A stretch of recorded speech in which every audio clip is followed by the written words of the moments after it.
Lost streak.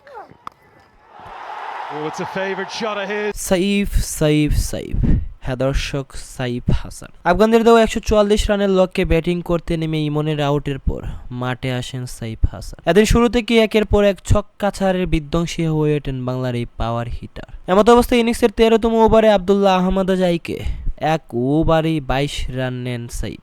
তার করা দ্বিতীয় বলে ফাইন লেগ অঞ্চলে সাইফ হাসান হাকান এক দুর্দান্ত ছক্কা, যেটি মাঠ ও গ্যালারি পেরিয়ে আছড়ে পড়েন স্টেডিয়ামের বাইরে। এরপর ইনিংসের 16তম ওভারে আব্দুল্লাহ বাশিরকে পরপর 2 বলে সাইফের 2 ছক্কা। তার দ্বিতীয় ছক্কার মাধ্যমে পূর্ণ করেন আন্তর্জাতিক ক্যারিয়ারের চতুর্থ 50। তার এই ছক্কাটিও আছড়ে পড়েন শারজা ক্রিকেট স্টেডিয়ামের বাইরে, যা দেখে হতবাক আফগান ক্রিকেটাররাও। শুধু তাই নয়, সাইফের এমন ছক্কায় প্রশংসায় পঞ্চমুখ গোটা ধারাভাষ্যককে। এদিন আফগানিস্তানের বিপক্ষে 2টি 4 হাঁকালেও সাইফ হাসান হাকান 7টি ছক্কা, যা আন্তর্জাতিক ক্রিকেটে তার বেস্ট। প্রিয় দর্শক, সাইফ হাসানের ব্যাটিং আপনার কাছে কেমন লাগে তো অবশ্যই কমেন্টে জানাতে ভুলবেন না। Once again, it's raining sixes around Sharjah, and it's going to